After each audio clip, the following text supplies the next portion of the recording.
Kevin and Phindi, welcome to Margate. Thank you. You're on a major charity run? Yes. Or what is it all about?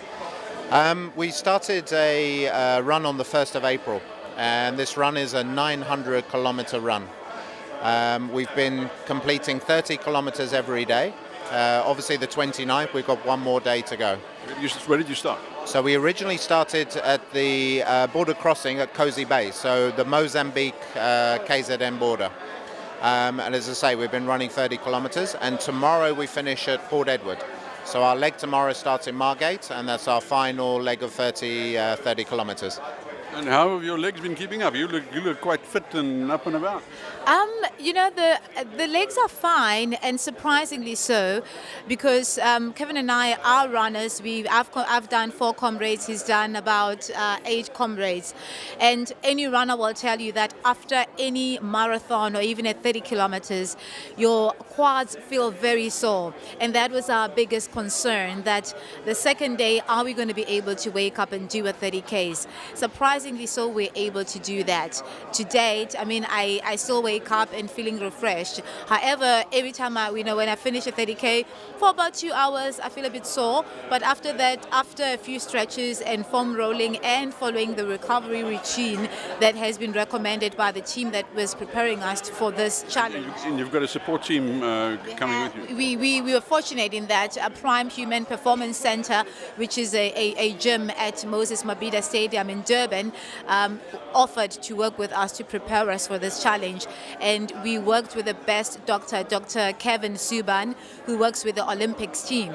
So we also had a physio, we have a nutritionist, and some of the things that the tools that they gave us really helped us on a day-to-day basis, because they were not physically with us, but at least we could take away all the knowledge and implement it on a regular basis. So that has really helped, and even moving forward, we know that this is what we need to do for our running. So tomorrow it feels like I'll be starting day 1. So we really feel energized, and the energy as well. When you run and you have people supporting you, people shouting and screaming.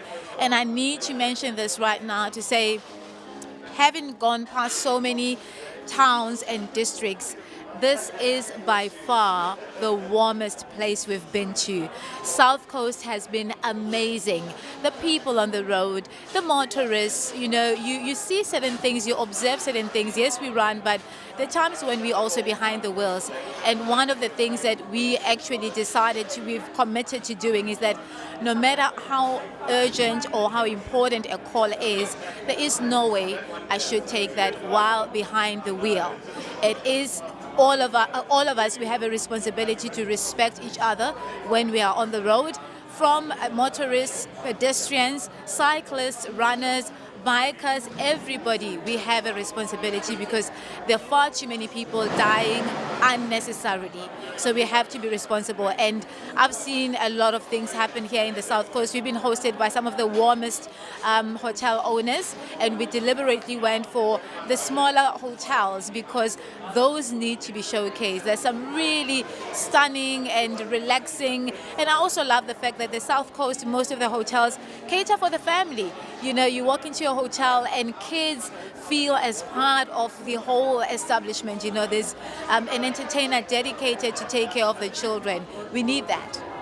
Okay, but now, Kevin, we haven't touched on a major factor, and that is it's an aid of charity. Which charity? And Yeah, we when we were thinking about this run, we had initially 2 very clear objectives. Phindi does a lot of work with sort of promoting a healthier lifestyle, especially with women in South Africa. And then the second one was to showcase KZN. It's our adopted home. I'm originally from London, Phindi's originally from Soweto, but we've lived in KZN for a long time. And it doesn't get the coverage that it should do. So those were the 2 objectives. Then just before Christmas, we went and visited the Live Foundation, which is an orphanage just outside of Verulam. And these are the bands there. And you'll see a lot of people wearing these. A lot of the Sharks players are behind this.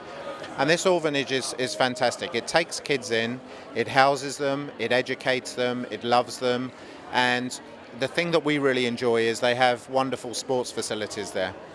So they get a sports education, and we were privileged enough to sort of stay there last week, and at their daily assembly they were talking about some of the achievements that these kids have done, and bearing in mind some of them were broken when they entered this orphanage, and their girls hockey team beat a boys hockey team from another school, and the whole school, every age group, just cheered, and they were like celebrating. They were even dancing at assembly, you know, and it was wonderful to see. You know, yes, you know, there's as much to enjoy in victory as there is in loss, but just to see kids embracing sport and enjoying their sport was just a wonderful experience for us. Okay, now finally, when we broadcast this, obviously, you know, your run will be over. Yes. But you must be looking forward to tomorrow when it's all over. Definitely. You know, somebody asked me, what is the first thing that you're going to do when you finish? And I said, I think I just want to be a girl again, because this is one challenge that forced me to rough it up. Because really it's about waking up in the morning and getting dressed, and despite the fact that it's hot, the first day was 38 degrees, and there's no way of putting on makeup, and I just had to put on my sunscreen and go. But also, you know, being a woman runner, any girl will tell you that it's one of the toughest things that you do, because you know, you need to use the bathroom, you have to go to the bush. So it'll be good to go back to my normal life and be a girl, but also have food, more food. Anyway, you too, Kevin and Phindi, it's been a wonderful venture, and best of luck. Best of luck, and thank you. And thank you once again to the South Coast, you know, South Coast Tourism, who have hosted us. You know, they have really made us feel very special, and we actually said when we were running today, we couldn't have picked a better location to finish our run. Being part of the Bike Week today has really opened our eyes. We you know, we're not naturally bikers, but the vibe here today is just fantastic. And I think, you know, people should come to this next year and embrace it and see what it's really about. Don't make judgments. Come see these people who are fanatical about their bikes, you know, and just enjoy, as they do, enjoy their bikes and enjoy the whole festival here. Thank you again. Keep well. Thank you, E-Hauser. Yes.